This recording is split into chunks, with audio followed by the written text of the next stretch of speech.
G'day everyone and welcome back to Baggers Unfiltered 26. I'm your host Henry. We have face cam today, as you can see, and as always, I'm joined by. Louis from the Perth Blue Baggers pod and Carlton Flaggers. So now you can finally see me in the flesh if you haven't already. I've been on the Jumper Punch live streams, emergency meetings before, but this is the first time you can see me. So I don't know what you think. I don't really care what you think either. Yeah. Yeah, here having a bit of fun, and as always, we are, or not as always, but he's a consistent guest. He's a good fella. Tush, how you going? Good. Thanks for having me here. Happy to be here with the face cams on. This is great. Louis, you're a handsome man, bro. Don't let anyone else tell you otherwise. Oh, thank you. Yeah, thanks, Tush. Appreciate it. And Henry as well. Good looking bloke. Nah, Kid. forget about Henry. All right. Today's a really special episode as we review the Brisbane Lions game, the first game of the season, first little hit out that we've had in a little while. I'm excited. I'm really excited to get stuck into this. Can't wait. Let's get your thoughts. Let's get your opinions, and let's probably argue a bit on our own opinions. Off you go, Louis. No, don't think there's that much to argue about. I think, apart from the fact that if we lost, we would have probably just said it was a regular practice match, nothing to worry about, blah, blah, blah. But we won this one against the reigning premiers. So, yeah, it is kind of special in that way. But then I think there's a lot more to take out of it. So I know it's early days, but we can make some inferences on some of our game plan. So especially our ball use, entering inside 50 was much better. That was one of the key things I saw. So, we looked decisive, proactive, created space, real conviction in the way we used our disposals. So that was so promising. And the amount of times we banged on about disposal efficiency last year, to see it potentially be on the mend is a very good sign. So I'm hopeful. And I think flag is 2026 if we figure that thing out. There you go, Louis. Is that everything you've got? Oh, no, there was energy as well. Plenty of energy from the recruits. So you saw Ben Ainsworth kick 4 goals, Will Hayward as well. The amount of crumbing those two did together, something we've been crying out for. So that was really a very good positive aspect as well. And then we also had Liam Reedy. There was a few times he got into a bit of a fight, backed up some of his players. That was a real camaraderie that we missed last year. So I think another good aspect, and maybe the culture is on the mend as well. That's been another issue. Liam Reedy has that dog in him. 100% he has that dog in him. Like that guy is so big and so tall. He makes Mark Pitnet look small, and that's not easy to do. Yeah, Mark Pitnet's like a massive guy. And he makes him look like a regular person. So, look, I agree with everything Louis said. The culture was the big thing for me as well. Watching our players play as a team, that's something I haven't seen them do in like 3 years. It felt like we were watching a football team. They were running for each other. They were making space. Like you said, they were getting the punch-ons, which isn't always what you want to see. But in a practice game, when you're like I'm pretty sure it was Taylor Byrne that got pushed over, and Liam Reedy came running in, grab some jumpers, throw his weight around, which is what you want from a player like that, bro. He's fucking 120 kilos, 6'8", probably. I don't know. Like, it's what you want to see. With the new recruits as well, there's something random I just want to highlight. Will Hayward threw up mid-game. No, yeah. 4 times. That was unironic. I'm not even like trying to be funny. That was one of the most impressive things I've seen from that practice game. Like, guys out here throwing up. Like, it's not that deep, bro, but I appreciate the thought behind, let me lock in for this training game. So, but no, I agree. I think we had a lot of standouts, especially from the new recruits. We had Ben Ainsworth, who was best on ground. He had like 20 touches and 4 goals. That is a small forward. That is a real small forward. That is a small forward that knows his craft and knows how to be a small forward. We haven't had one of those in ages. So I think he'll be great, and I'm not discrediting him at all. But I think he's not like this isn't me dissing him, but I don't think he's anything special. But I think he fits so well into the small forward line, into the whole forward line. So him running in like that and him kicking 4 goals was beautiful. I loved it. Yeah, don't know what he's doing up there, but we'll dismiss that. And it's actually pretty hot in this room, so trying to cool myself down. So stop talking about Ben Ainsworth. He's a beautiful guy. Yep. And we got flustered. The touch is actually. No, I'll actually get stuck in now. Yeah, your I thoughts. thought that was by far one of the most impressive games I've watched in a little while. The way that we were able to move the ball from defense to forward without Wiedering, without Cripps, without all the other people who do absolute jack shit. But it's all right. You know, we were on since the ball bounced, and I thought Brisbane started off really, really well. Started off basically where they left off last year, holding up that Premiership Cup, which we obviously weren't able to do because we were just really, really, really bad. But this year, there's already a change in energy. There's a change in the room. There's a better vibe. There's Voss actually telling you how it is, not lying to your face, which is exactly what you want to see from a coach, especially a coach of Voss's. What's the word? Louis Calibra. Is that it? Caliber. Yeah. That's the one. Yeah. Look, I'm really excited. There's a lot of energy. There's a lot of positive signs going forward. But yeah, as you said, the recruits, you can just tell there's so much more lively in the forward line. Ben Ainsworth has so much run in his legs. Will Hayward just about ran out of breath and collapsed on the field. He was vomiting that much. But yeah, good. Like that's what you want to see. That's what you want to see from the players. I'm honestly happy that someone's throwing up on the field. It means that they're showing a bit of fight, showing that they care. I love big dog Liam Reedy. Liam Reedy just getting them by the jumper and punching him. Jumper punch. If you haven't already, go and subscribe to them. That's where Louis and I are in a tush after every game. You might not go on 100k an hour down a road, you twat. Demonetized. That's it. Wrap it up. We're done. 2026 over. No, but I thought it was really good. There's obviously, as I said, there's a shift in energy. We look better. We sound better. Young Taylor Byrne, I didn't think he was that good, but the Blizzard is that good. Look, are we better without Curnow? I don't think so. But I think that's something that we will definitely discuss further on because it's something that could go either way. And as Jared Davis said, I can't remember the exact words he said, but he made a few really, really good points about who actually won that trade, and it's about even. Sydney won the trade from their end. We won the trade from our end. We're able to get a bit of speed on the ball now because Curnow was just a dud that didn't move. I'm really excited, as you can tell. It's exciting times going forward. That's a really good point you make. I feel like both teams did win that trade.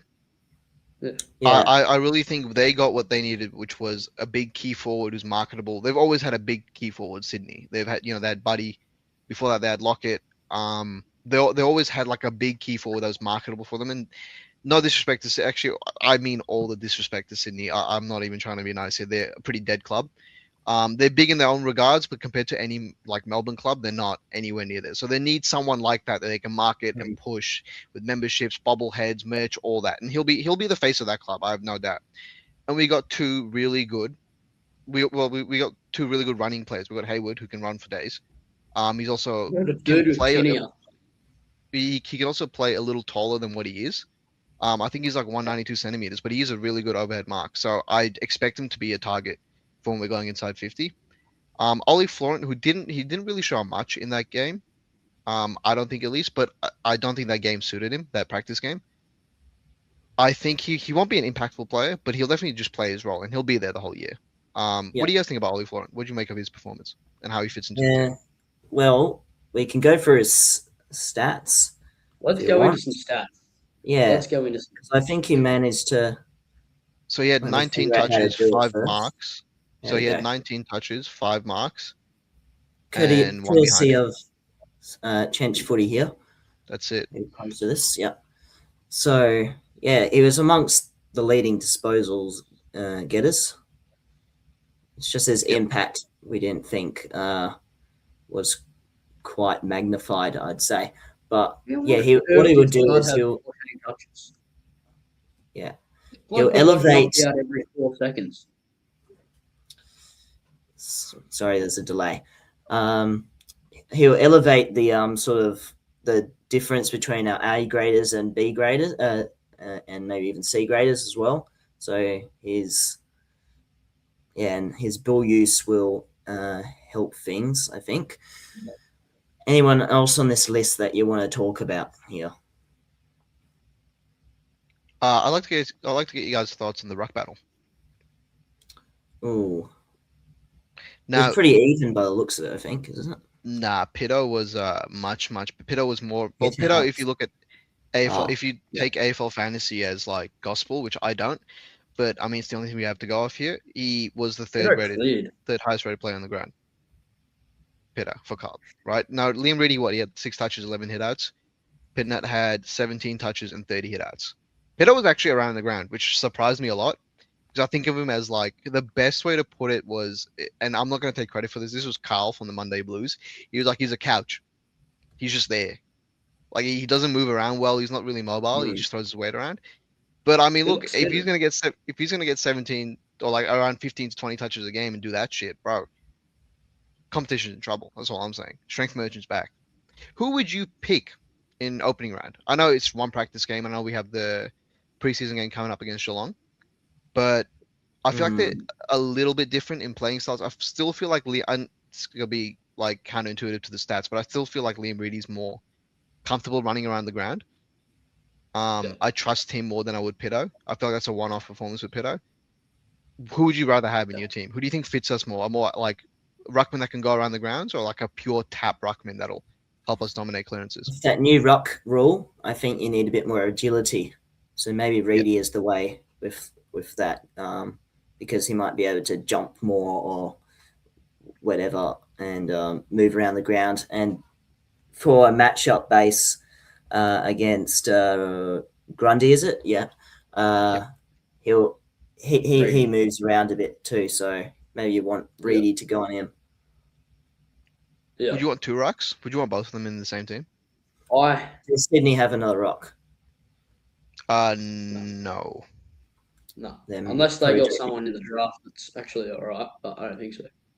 I think we need to match their speed, so we might want to go a little. We need to match their height in defence. Everywhere else needs to be a bit smaller. I think you do play the 2 rucks, so I think Pittonet is definitely a better ruckman than Reedy. Like, there's no doubt about that. I just think that Reedy's more agile. I think he obviously moves around the ground better than what Pittonet does. But I mean, if we really wanted to match Sydney's speed, I'd probably say Reedy plays round 1. Oh, round 0. Stupid opening round, bro.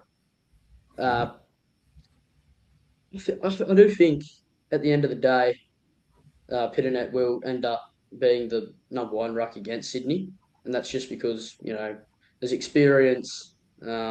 Reedy is still obviously a young but emerging ruckman. Pitto's just got that upper hand on him with obviously weight and being able to shove people around a bit. Don't get me wrong, Reedy's strong, man. He's probably the strongest in our team, but I just think Pitto's the one to go to. But if I was to play 2 rucks, I would love to see Reedy. I would love to see Reedy in the forward line at some point, just swapping in between with Pitto. As you can see at the bottom there, Hudson O'Keefe did not really impress me, I must say. He's putting up Tony Snell numbers, must be honest. So that's pretty sad. Yeah, you'd want him to stop a bit too. Not even a mark, not even an AFL fantasy on anything. But he did actually spill a mark. He did actually spill a mark in the first quarter. It's like a chest mark. He just didn't take it. Look, to Hudson O'Keefe's defense, I actually didn't see him past the first quarter. And given now that he's doing really light training and laps at open training, maybe he got injured and subbed off. It's hard to tell with a practice game who comes on and who comes off because we have no time on ground stats. But you can say the same about Sam Walsh. I mean, with Sam Walsh on this list, he had 13 touches. That's not really impressive. But again, I didn't see Sam Walsh after halftime, so I don't think these players played full minutes. Yeah, That would be the same as Jagger though. He had 13, but he made a real impact in the first two quarters. I generally thought he was on 25 in the first two. I saw him everywhere. Every time I look at the TV, Jagger's either getting a handball receive, or he's spinning out of a tackle, or he's hitting Brody Kemp or whatever his name, Harry Mackay or Ashton Moyer directly on the titty. So that's exactly what you want to see from it. Is he 19 or 20? 20, He's isn't 19. he? He's 19 years old. He's younger than me. I'm getting old. He's 19 years old, and he is looking like a best and fairest winner for us already. I'm going to say I don't give a shit what anyone says. I think Jagger Smith will win our best and fairest, and I think he'll definitely poll heaps of votes in the Brownlow as well. The kid is elite. The kid's an elite kid. The kid's an elite handball receiver, even though that's not really even a thing. He's just elite. That's just all you can say. He's going to bring back peak Carlton football, and I'm so excited for it. The kid's good. The kid is really good. Yeah, he would have racked up quite a few score involvements in that game, I reckon. Unfortunately, this doesn't have that as a stat, but it is what it is. Any other players? Elijah? I want to touch base. Sorry. I do want to touch base on the SSP battle real quick between Dirksen and Elijah Hollins. I think Dirksen was really, really good. He was everywhere. He was throwing his body on the line, and you could see that he wants to be in the team, man. Like nothing against Elijah Hollins. I thought he was really good as well. But Dirksen playing as our key forward against I don't think they had a very strong forward line, but playing against someone who is in the AFL, the kid looked good. I think what impressed me most about him was he seemed composed, seemed level-headed out there, which our back line really lacks a lot. Our whole back line was pretty impressive. I mean, like a back line consisting of Lewis Young, Mitch McGovern, and Wade Dirksen, they did all right. They held them. They did a good job. I mean, Mitch McGovern's a bum. Lewis Young makes me want to cry whenever he has the ball in his hand. But Wade Dirksen was honestly the best out of all of them, if I'm being honest. I saw Wade Dirksen with the ball, I'm like, all right, thank God. Thank God we're safe. But no, I agree. There still is 2 list spots, by the way. I'm pretty sure Wade Dirksen has already got his. There's one more left, and it's Elijah and no one else. So I don't see how you can watch a game like that and tell me Elijah's not getting picked. He set up. Do you think that it's fair that Elijah does all of pre-season and Dirksen comes in with 2 weeks to go left in the pre-season until the actual thing starts? Do you think that's fair, given that he's been there since the very start of pre-season and Dirksen comes in the last 2 weeks? I don't think it matters. I think they're completely different players, yeah? Well, one's a key defender, the other one's a running half forward. So it just depends on, if they're fighting for an SSP spot, yes, I understand it might be unfair because one has more body of work, but that could also mean, Elijah's had more time to fuck up than Wade Dirksen has. So it goes both ways. But yeah, no, even with Elijah, I think, watching a game like that, what stood out to me the most was his footy IQ. His footy IQ was just it's what carries him over the line. He's not the biggest athlete, and he's not the biggest. I don't know where Henry disappeared. Sorry, but yeah, it's all right. He'll be back. He'll be back. But yeah. So even with Elijah, that impressed me a lot. What did you think about Elijah's game? Do you think so? I know there's a lot of stigma around him, right? He might fuck up again, might go into rehab, whatever. Do you buy into that, or do you think we just sign him because he's a good footballer? Sign him because he's a good footballer. If that happens to be the case, then it is what it is. And we know that he wouldn't be given another chance after that. I'm sure there's probably a way to kind of get rid of him, right? If that's the way. Surely there'd be clauses in the contract that if you behave this way, blah, blah, blah. Yeah, you're right. we'd kick you out. So I'm pretty sure there would be. But from what I saw in the match sim, I think he was pretty good. He got 12 odd disposals, 3 tackles, and probably not that we don't know how much time on ground he had. But I think he set up a few things, so his score involvements would be high. Yeah. No, just he passed the eye test for sure. Like he found himself in the space. I know he had only 12 touches, but I can remember every single one of those 12 touches. Like they were pretty impactful. So at the end of the day, that's what you want from a player. If you want, we can move on to Saad. I really like Saad that game. Yeah, so he was looking a bit shaky early, but then he grew into the game a bit more, which is good to see because sometimes during last season he'd lack a bit of effort and he'd butcher the ball a bit as well. And I think also there was a positional change for him. He was put all the way down back and full back, which doesn't exploit his powerful speed and ball use with his raging left foot. So I think there's certainly a case for him to possibly lock down his best 23 spot if he continues that way throughout the season. But there's plenty of it's a contested spot, so he's going to have to work hard for quite a while. Yeah, Billy Wilson's breathing down. Yes. Yeah. Bill Wilson, Matt Carroll when he gets fit. There'll be a lot of players going in for that spot. Nick Newman as well when he's back. So I thought he was rejuvenated. I thought this was a different Saad. That reminded me of the Saad from like 2022 when he was all Australian. Yeah. Like it was when I saw him, he intercepted the inbound kick from Brisbane like 4 times in a quarter, and I was like, what am I seeing?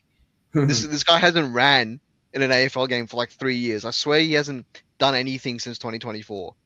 And like now he's like he grew hair. It's the hair on his head. He's like, bro, he's like, you know what? New haircut, new me. It's also So I was gonna say that's Ramadan Saad, but Ramadan started on Thursday, not Wednesday. So that was the day before. So he wasn't fasting for that game. But that's always a mythical AFL player. It's just when Saad during Ramadan, he just locks in. So yeah, very much so. So Henry, we just spoke about Saad and the Elijah Hollands Dirksen this spot battle. Well, I don't think it's a battle anymore. Saad was absolutely. I don't know what you guys say, but I thought Saad was absolutely horrific in that first 2 quarters. Then he switched on and locked in. Yeah. I don't know what the hell happened. Didn't he go down like 4 times in the first 2 quarters or something? Certainly went down once, but then that was rejuvenated. That was a really rough watch. It was whole really team rejuvenated after that first quarter. He didn't look normal. He looked really shit. Start with hair. I don't like it. Go back to bold. Our entire team looked shit in the first quarter, first half. So, what do you guys read into a practice game like that a lot? Do you really take much from it? Like I know we can sit and be like, we're going to win the flag. Brisbane now we're the best team, but how much do you really read into it, and how much do you really take away from that game? Well, like I said earlier, I did read into the energy and efficiency aspects. I feel they did seem quite embedded. Yeah, it looked like a real evolution, let's say, from last year. So look, I think we'll go back to this point after the practice match next Wednesday. Let's see if they replicate the same good skills and energy. I reckon it's there to stay. I hope it is. It looks different. Another topic to bring up after this one. Sorry, guys. Yeah, it looks different. It really does. Like again, I've my good friend Pamian Oz. He said it the best. He was like, the result doesn't really matter. The win or loss doesn't matter. It's about the system that you play with, and if you stick to it. Which I thought in the first quarter we were pretty bad, but then we stuck into it, and we didn't panic, and we didn't resort towards bombing it down the line at all. Even in that first and second quarter where we were getting pushed, we didn't just resort to man, we could kick it down the line. Where's Harry? Like it wasn't like that. It was a different system, which is what I wanted to see from this game. It was just proof that we're actually moving forward and evolving, and we're not going to stick to the same game plan. So that gives me hope for this season. Not even because we won, because we're different. Like we could have lost that game, and I would have been like, you know what? It looks different. This is I a think we different would cup. have. Yeah. Yeah. And back to that issue of creating space, right? Last year, a lot of the blame was placed on the forwards not leading. I think what was misunderstood is also the midfielders didn't try and provide the next step option from the midfield to try and propel into the forward line. What we saw midfielders even creating space to try and get the handball or the kick in. So that was a good sign as well, and that's got to be down to some sort of coaching influence there. So might be attributed to the new coaching panel that's came through to support Voss. Yep, I hope so. And we still need to resort back to our good game style of well, I wouldn't say it's good, but contest and pressure. If you play to your strengths, but you also evolve with it, that's what makes the best sides count. So I think there is a chance to finish at least top 10 if we showcase what we saw at the Maxim. It's all about consistency. Yeah, if it's anything like that or better, I can easily see us being up there with one of the best teams in the comp. I'm going to say it right now. I'm delusional, and I could not care less what you say. Mate, I'm meant to be the delusional one. Yeah, I thought I was. I'm holding my horses so far. I think our ceiling. We're winning the flag. Shut up. We're winning the flag. I think our ceiling is still 6th to 7th. It's still around 6 to 7. Even with that game, you take into consideration. But I'd love to see us top 4. I'm not gonna complain. I'm not gonna be like, man, why the fuck are we top 4? Like, if we really can push the best of teams, which you brought up a contest style in our midfield, Louis, and I thought it was interesting because one thing I took away from that game was and I know this is gonna sound stupid, but just with the addition of Jagger Smith and like a healthy Sam Walsh running around out there, with maybe it's because Cripps wasn't there, but we looked so much quicker. We looked like a different midfield. We looked more modern and more like accustomed to Brisbane style of running us down, which it's dumb because like last year I called us one of the worst midfields in the comp, and I stand by that. I think last year we were one of the worst midfields in the comp. This year based off the practice game, we look like one of the best. Yeah, and that's because of the outside run that was generated from those players that you mentioned. Yep. And that's because they were creating space out rather than getting sucked in. They spread out and were able to create that extra number out of the contest too. So, kudos to the coaching team. We want to see that more. And now we've seen some tangible influence that perhaps it's there to stay. I'm just don't want to say anything too elaborate yet until maybe five weeks in. You can start talking about whether our game plan is there yet. I reckon that's when the stats start coming through. Do you think I'll know if we're a good team at that Adelaide game? At the Adelaide game is when I'll know if we're a good team or not. That's the one at Adelaide Oval, yeah? That's Gather Round? Yeah. Gather Round. Yeah, we're losing that. When I know, that'll set everything up. I'm telling you. No, but we're losing that. We could be the greatest team in the comp, and we're losing that. No shit, we're losing that. We always lose to Adelaide. It's we get pumped by 60 points or 20 points. We always get pumped by 60 points, even if we're good. It doesn't matter, bro. That's our boogeyman game. You know, I go into that game every year being like, okay, we've lost. That is the only game of the year before game. Because normally I'm like, so normally the cycle is, right? We lose a game. And I'm like, man, we're shit. And then we get like 3 days before the game, like, we might have a chance here. And then the day of the game, like, we're going to win. This is ours. The Adelaide game is the only game of the year where I'm like, nah, we're going to lose. I'm like, my mindset never changes. We're like, we're going to lose. Severe PTSD, yeah. Put it this way. We're going to go down there. Adam Saad's going to let Ben Keys kick 7 goals on him for no reason. Like, yeah. What would you actually think if we did somehow get over the line against Adelaide?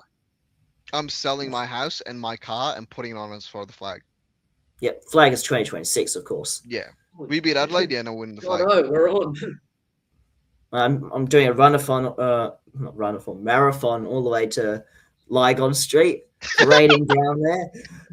Lygon Street. Dead, bro. Mate, and I'm hundreds of kilometers away. That's how. Bro, It you're was a used. 1,000 kilometers away. The hell are you on about? Thousands. They're Thousands. maybe No, even tens of 100 thousands. kilometers. Bro, you're 1,000 kilometers away from all of us.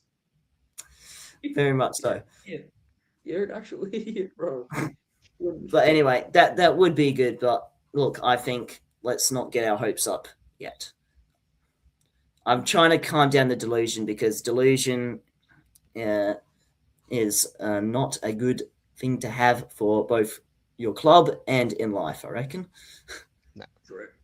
No, look. All jokes aside, I don't think there's much you can take away from that game. I don't think you can say anything about the actual season from that game and how we're going to go. But I do think what you can take away from that game is that we have a different game style. Now, whether how well we implement it is up for question, but it's there. It's something different, which is what we wanted. Yeah. So how well and how often yes. do we implement? Yeah. And another thing, there wasn't no second half fade outs. That's key as well. We did see some of this last year. We were actually one of the best in the comp from moving from defensive 50 to forward 50. I think we ranked number 4, so better than Hawthorn and Collingwood and GWS, I think. But it was just that 70 meters out when we'd be forced to bomb long once the pressure came. Late in the third and fourth quarters, once they started kicking back and getting into the game. So let's see how their mental capacity holds up under pressure as well. That is understated sometimes. Yep, no, I agree. I got 2 things to bring up before we get into the preview against Geelong. What was everyone's thoughts on Campbell Chesser? And what's the wing situation?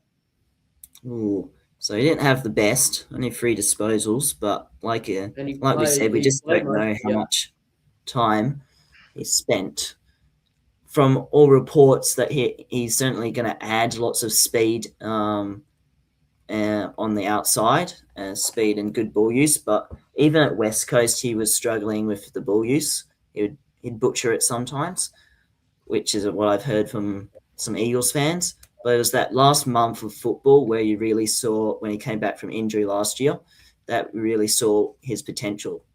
So I don't know if he can somehow replicate that and also be injury free. He's certainly going to push for that wing spot. I actually have a really strong opinion on this, but I'll let Henry go first because I have a very strong opinion on it. So okay, here we go. All right, I was a bit unsure about him at the start, and it's made me even more concerned about him now, given just completely based off what I saw. Like, it's a practice match. I get it. Things happen. It's your first hit out of the year. But to be fair, you are doing a lot of hit outs at training. Like, all the stuff that you do at training goes into the game. I think what you're replicating at training, you must bring into a game. And if that's what you're bringing at training, then the selectors have a problem. Because I just thought he was really slow. And look, I am not one to talk. I cannot run to save my life. Mm-hmm. But watching him go from one end of the ground to the other, he couldn't move with the ball. I don't think he could catch up once. I love this fella. I think he's actually all right. He's from Albury Wodonga too. He's nearby. He's a good bloke. I just think he was really stuck. Yeah. Hey, I mean, players can have those games, so that's what the practice match is about. It's about refining. Get yourself ready. It's only a practice match. Just get yourself fit, get yourself firing. If you can get the form that you did last year in the last month, I'll take my words back and I'm not going to say that. Let's do a tush. My opinion on this is that I'd rather play anyone else other than Blake Acres. So I will play Campbell Chesser. Thank you very much. And I cannot stand Blake Acres. He's catching strays. Fuck that guy. Thank you. No, look, with Campbell Chesser, I mean, he was keeping his width. If you watch the game closely, I've rewatched the game. the game was played throughout the corridor, and he was our only winger. So Ollie's a much more attacking winger. Inside a bit more. Yeah, he's a bit more inside. He's not really attacking. Sorry, that's not the correct way to put it. It's just he follows the ball much more. I feel like he's a ball chaser. Campbell Chester actually kept his width, and that's what. So he played the Akers role. Akers used to do the exact same thing. Akers used to push up a lot, but keep his width. That's why in that semi-final in 23, he was free on the other side of the 50 because he kept his width. He didn't chase the ball. So I feel like in that game it's pretty hard for him to do anything, especially he kind of rotated a lot with Ollie Florent as well. Ollie Florent came up on the wing, which I think is something that they're going to work on, something that they're going to do all the time. Look, he's an elite runner. He's pick 14. It's one practice game. In the training sessions, I feel like he's looked really good, better than most of our players. So it's one hit out. We'll see a lot more against Geelong. I think we'll see a lot more where he's at against Geelong. 100%. Yeah. I have another topic. Obviously, with the team this week, do you think it looks different? And who do you want to see from the VFL step up to the AFL just to, crack in and Okay. have a hit out just before the season starts? Let's have a look at who wasn't playing in that. And do you risk Newman, or do you lay him in for another match of VFL? Oh, I reckon another match. Yeah. What was he doing at the open training on the weekend? Was he amongst it, or was he I think he's still VFL match ready. I think there's no reason to risk him. He walks into our 22, so having him fight for a spot, I don't think that's even a thing. I think he replaces. Well, who's on here? I think Billy Wilson. I think Billy Wilson goes out for him, or Jordan Boyd goes out straight for him. So I don't think there's any point for him to have him fight for his spot. I know that's pretty counterintuitive to what we've been saying for the last year. I have players fight for this spot, but this isn't something that needs to be debated. I feel like Nick Newman's 10 times the player Jordan Boyd is, or Billy Wilson is. You want to win opening round. I'm all for blooding the kids in and letting them play, but opening round is not a game I want to lose. So I want our best 22 out there. Yeah. Okay. Fair enough. I think it's a pretty much a best 23 lock. Frankie Evans was playing in the VFL practice match too. So, would you want to elevate him? Who would you replace? Yeah, I would want to. Well, so who? I need to look at the list of who's not playing, but I'd replace. Do you want me to read it out? Yes. Okay, so these are all the players that were playing the practice match. Nick Newman, Francis Evans, Lucas Camporelli, Jack Eisen, Harry Charlson, Rob Monahan, and Matt Duffy. I'd like to see Jack Eisen play. That's a player I'd like to see play. I'm not sure who you would take out for him though. Well, Adam Cherry is out, right, with the hamstring. He's out for the first couple of weeks of the year, correct? Yeah, play Jack Eisen in that role. Or play Cooper Lord in that role and have Jack Eisen push up forward. Because I think that's what his role is a high half forward. I feel like that's one player that we haven't tested yet, that I haven't seen a lot of, even in open training. Yeah. All the other ones, like Haynes, like Frankie, yes, I'd like to see them play, but I'd rather have this community series, like the preseason game, a chance for players that aren't probably going to play opening round to still play. It's good match experience. It's good match experience. It's the team against, when are they really going to play against Geelong? Never. Half these kids are never going to play. Wade Dirksen, I'm sorry, bro, you're not playing against Geelong in the regular season. That's not happening. So get the experience you can now. Get the experience you can now and learn from it. That's really what these games are for, right? And it's for mixing our team lineup and seeing what works, what doesn't. I feel like we did a lot of testing in that practice game against Brisbane. We played Harry Mackay down in the back, yeah. He was, I don't know what he was doing down there. Adam Sard was pushing forward. So we did a lot of working around and whatever. And Zach Williams was playing halfback as well. I feel like he's gotten all the information he needs. Michael Voss, I feel like he's gotten all the information he needs, and we can now just go back to playing almost our best 22 on Wednesday. Whatever he did, whatever was happening, it worked. So hey, I'm not dissing Michael Voss. You do you, bro. If Mackay's down there is going to win us a premiership, do it. I'm sorry, but this could seem extremely controversial. Both got amazing kicks. Who would you rather have as your halfback, Williams or Boyd? Williams at the moment. Boyd seems to have fallen out of favour for Boyd's whatever kick reason. was elite though. Like Mm. literally, he didn't miss a target all night. Yeah, Like, I need to I see love some of the Williams. I think stats he's a comparing better. their I kicking think he's a efficiency. better back than what Boyd is. And as you said, Boyd's obviously had issues being able to get himself into the team. Williams hasn't, as he's always, came straight back from injury. He's a massive part of the group. He's an unreal player. He's elite when he wants to be. But I just think Boyd's got him for his kicking skills. I thought Boyd was more riskier with the ball and he made it pay off. Whereas, like, Williams was still really good, don't get me wrong. He had the 16 touches, had a mark, did his job. It's all you can ask. But when it comes down to, kicking and being able to hit targets, who do you want? I And trust the I'm ball in actually, Zach I'm Williams' actually going to hand. go. I'm going to go to a tush first. I trust the ball in Zach Williams' hands more than I trust it in Jordan Boyd's hands. I trust Zach Williams to run and carry more than I trust Jordan Boyd to run and carry. I Yeah. feel like those numbers that Boyd has, 9 kicks, a lot of them were kickouts and a lot of them were safe kickouts. So I feel like his disposal count is very inflated, which is why he has 11 touches and he's near the bottom of the AFL fantasy rankings. Because AFL fantasy does take into account kick-ins. So I don't know. That is a good question because Boyd's obviously a lot younger and Zach Williams is on the way out. So I guess it's who you want to develop more and what you see the future as the club as. But Yeah.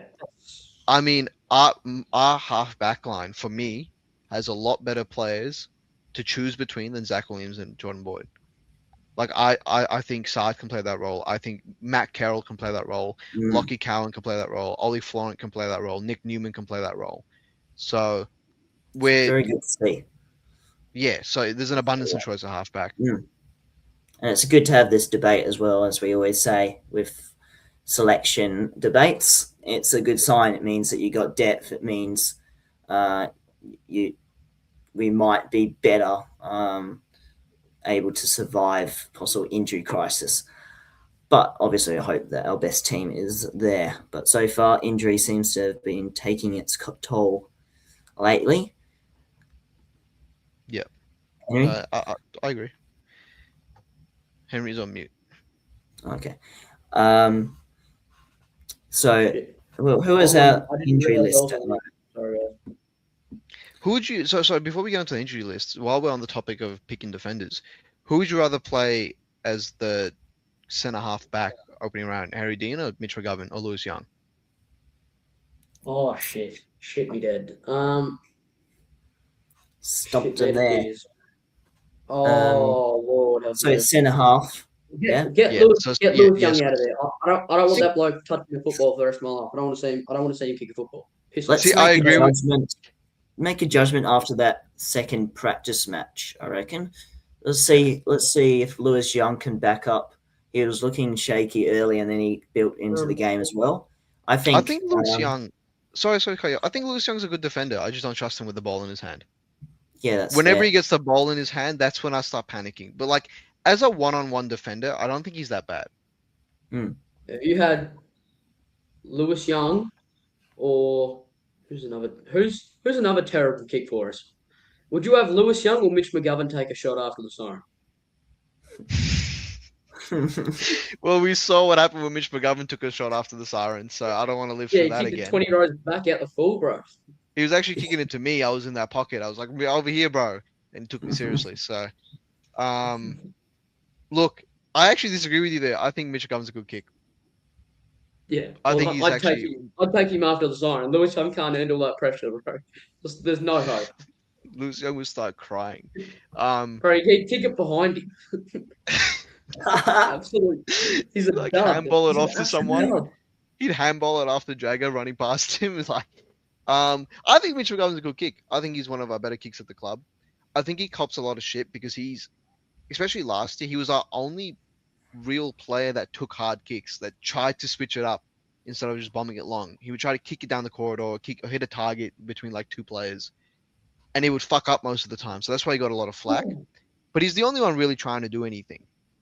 Even in this game, I didn't think he was that bad. I don't like Mitch McGovern. I think he is a 4 out of 10 player. At best, I think he's an average or slightly above average player, maybe a 6 out of 10 player. But I'd rather, to answer my own question, I'd rather have him as a centre halfback. He's very shaky defensively, but I don't think Sydney have a lot of key forwards that I would be scared to put Mitch McGovern on. Obviously, Kerner's going to go on Wiedering. And then who's their next forward? What's that guy? Joel Amadi. Like, who's that, bro? Like, Yeah. Mitch McGovern's got him. Joel Amadi ain't getting a touch. I'm telling you right now. And if he gets a touch, it's going through the behind post.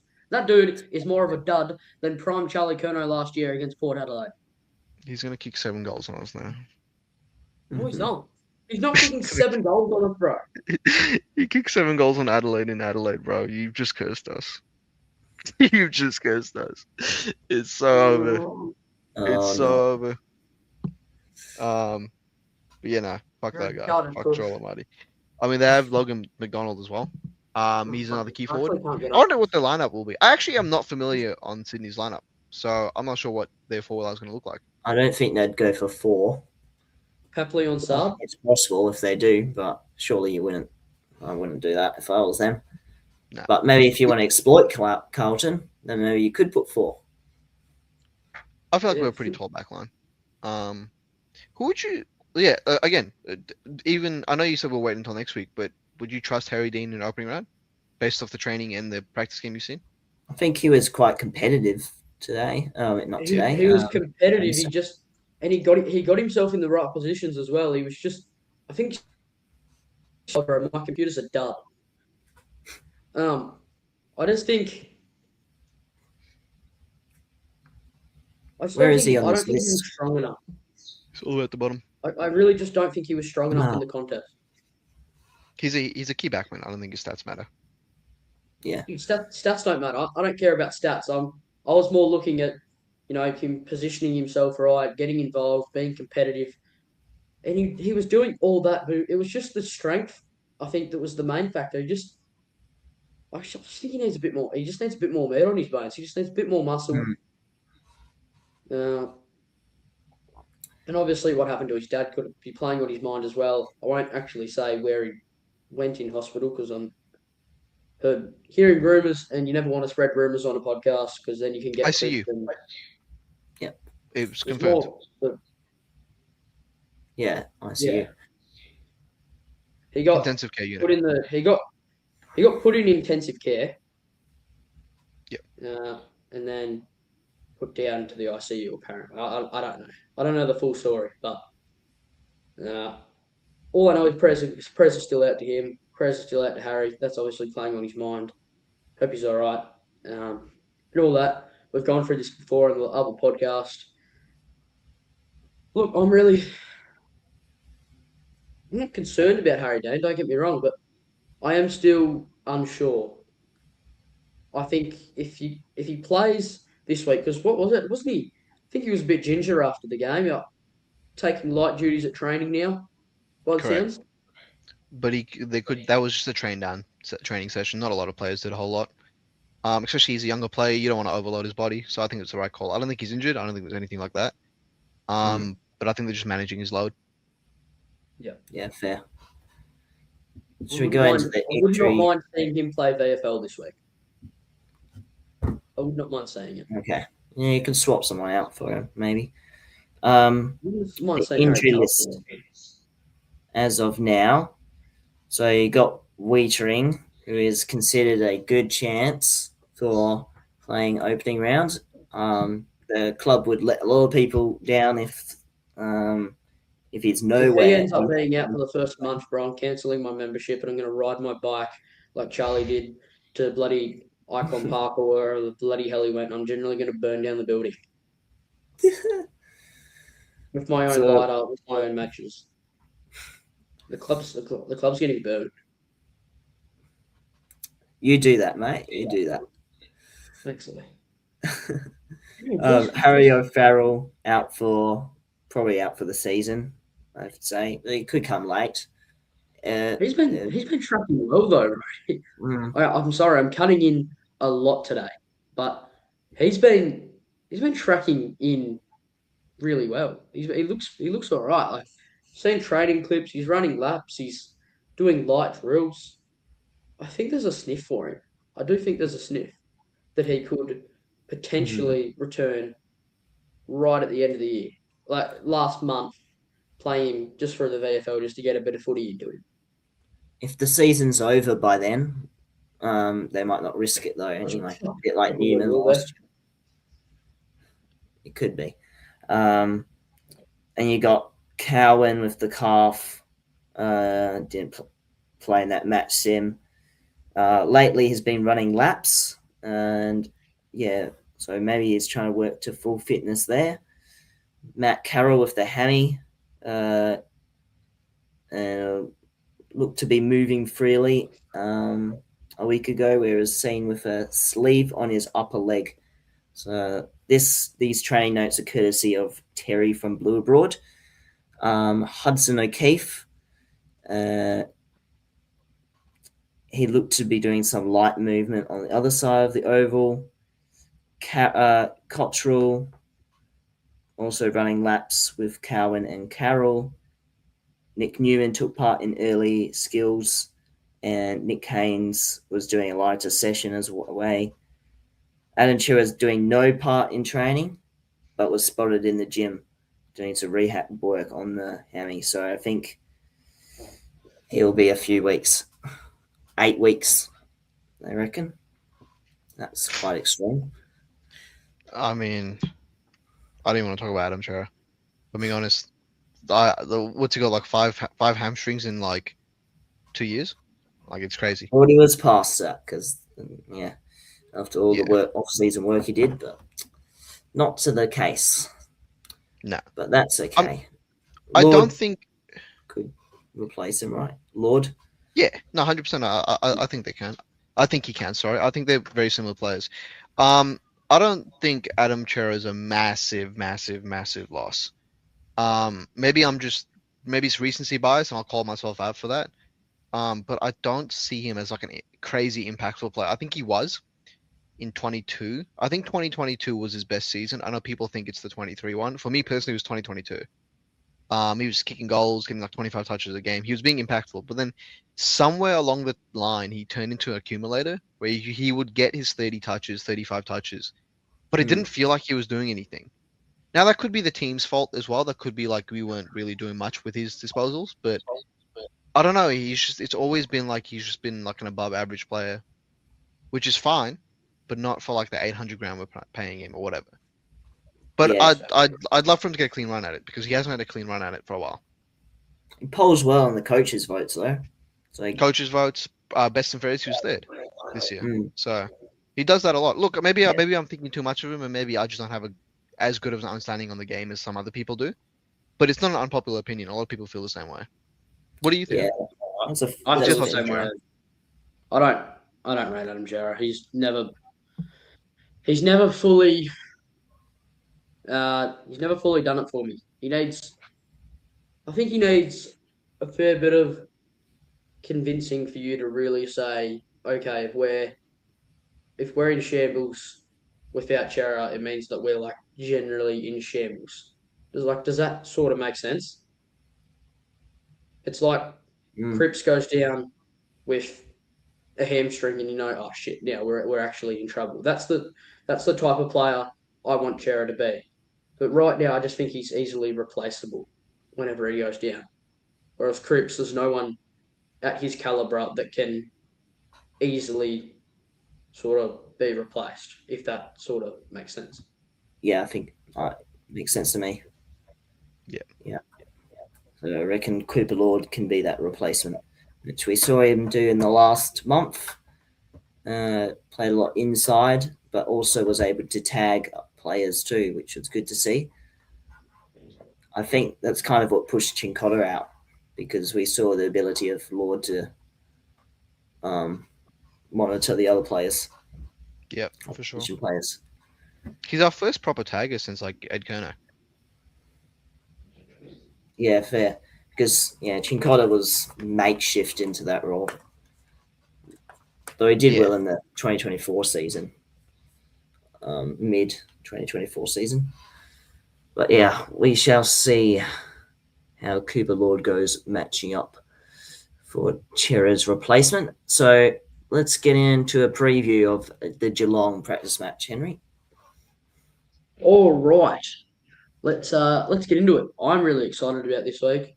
I think it's a good opportunity for the players that really showcased something like Ben Ainsworth, Pitternet, Lord.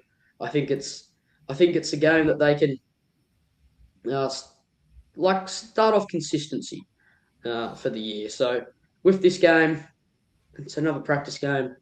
It's not the end of the world if we lose, but if we win, we're actually winning the flag. Uh, and I'm not lying about that either. Mhm. So, look, I'm really excited, but I really want to see. I really want to see a lot this week. I think the player that where the hell? Oh, Louis gone. Oh no, we're back. You don't need the Ron Vegas stats. Unfiltered. There it is. The new setup for the 2026 season. Cannot wait to share more this year. It's going to be a good bunch of fun. We're really excited, but we'll get into that right at the end. I need to get back on track because otherwise I'll forget what I'm saying. So that's okay. Is ending it early. I actually fucking forgot what I'm saying. You bastard. Oh no. You were talking about what you wanted to see. It was That's it. exciting. I wanted to see a bit more from Brody Kemp and Ashton Moyer.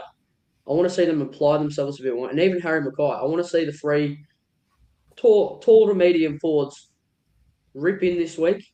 Give it a crack. Give it a go. Obviously, don't want them injuring themselves, but they need to showcase something this week. Because if Harry Mackay is going to be one of our best goal kickers for the year, our most goal kickers, speak knobhead. Our most goals for the year, he needs to at least have a 3-goal game. Like not this week, but like he just needs to be consistently kicking them 2 to 3 goals a week, not that 1-goal one that he had on the weekend. And the same as Ashton Moyer, we need more from him, and we need a bit more from Brody Kemp as well. Obviously, Kemp's coming back from an Achilles injury, and it's a practice match. I couldn't care less. He's all right. He'll be okay. But I want to see the tall forwards apply themselves a bit more.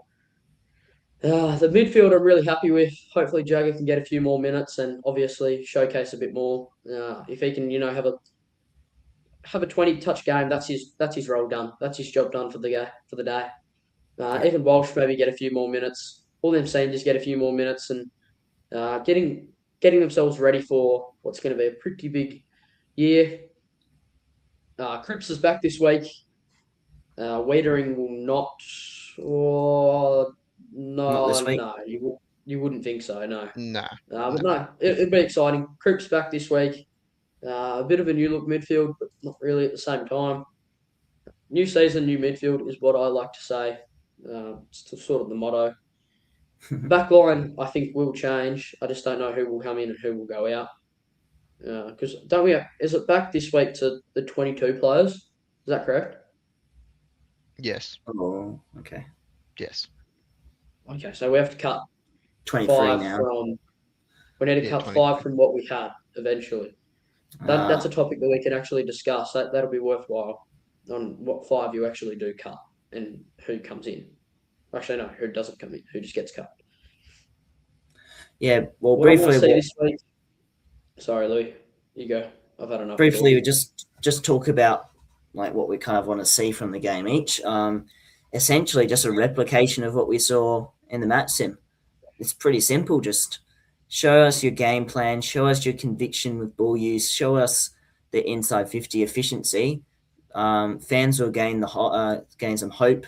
Will continue on the hope, and it will build some positive energy going into the season. So if they can continue, backing up each other as well with a bit of that camaraderie that we mentioned earlier, I think that would be a positive sign too. We don't need to win this game. It's just some of the same stuff we want to see replicated is what I'm looking for. Yeah, 100%. Atush, over to you. I pretty much agree with what Louis said. I mean, it's the same thing as a practice game. You can't really take much away from it. Just want to see the same systems at play. Maybe see a little bit of players moved around, or others see. I actually want to see Mackay stay in that forward line, and maybe pinch hit in the ruck as well a little bit to see how that looks. Even though I'm against it, and I think Mackay should be playing in the forward 50 the entire game. I don't think he should ever leave that place. I know he likes to work up the ground. He can do that, but I want his primary sole focus to be a key forward. But yeah, I mean, look, we're gonna win, and then we're gonna beat Sydney, and then we're gonna beat Richmond, and then we're gonna beat Melbourne, and then we're gonna fucking smash North Melbourne at Good Friday, specifically them. And then we're gonna beat Adelaide, and then we're gonna beat St Kilda, and then we're gonna win the flag. Hell yeah, mate. Hell yeah. Flaggers. That's it. If we do win this game, You're pretty happy with that. if we do win this game, we're a momentum team. Yeah, we've always said it. That's a lot of momentum to take in the opening round. And then if we beat Sydney in opening round, that's a lot of momentum to take into a Mate, shit if team we- like Sydney. I mean, like If Richmond. we beat Sydney in opening round, Colonel, It- you're it going to could get happen. a DM, you twat. I'm It hearing a could lot of happen. what ifs. Yeah, that's Carlton. That's just average Carlton fans. All right. Yeah, what you've if? got What if three this happens? What if? delusional fans. Every week. Yeah. 3 of the most delusional fans put together right here. 100%. No wonder Paco hates us. And twat. Fucking Let's not go twat. into that. You sure, Louis? Because I've sent him a Yeah, I'm friendly sure. DM, and he actually got back to me too. Okay. Just nah. Well, we're going to go on to about some of the changes we want to see. Who's the 5 that miss out from, or who gets brought in as well from the. Can you put up the into stats list again, please, Okay. so I can actually see the players? Ainsworth stays, Hewitt stays, Pitto stays, Florence stays, Lord stays. Sard, yes. Fogarty could get swapped out for Evans. Don't know. Even though he played well. I've Hayward got my stays. 5 already, Louis. I think Dirksen needs to, prove himself more too, even though he went well. Oleon stays, Chera goes. So at least that's an easy decision with his hamstring injury. Kemp, what do you reckon? Gives He someone needs else to stay. is He staying? needs to stay. He needs to stay to prove himself because I'm not sure what the forward line's going to look like Yeah. with him there. Build some more match Yes. fitness. Yeah. Exactly what a Tush said. Stay to prove himself. Can't Yeah. prove yourself, then you're in trouble.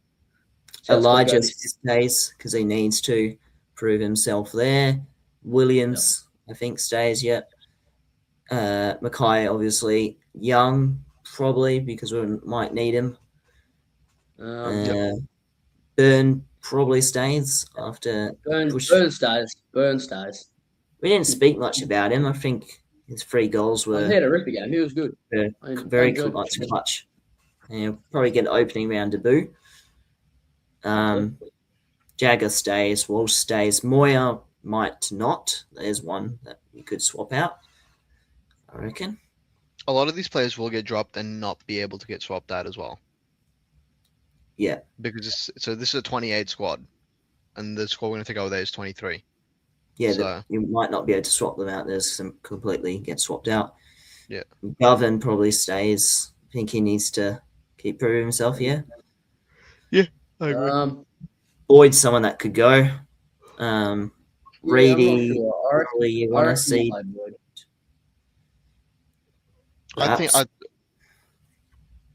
I think my 3 or 4 would be Hudson, it'd be Ben Camporelli, it'd be Jordan Boyd, maybe Liam Reedy, depending on how we want to play. If we want to play like a 1 ruck style, and Wade Dirksen.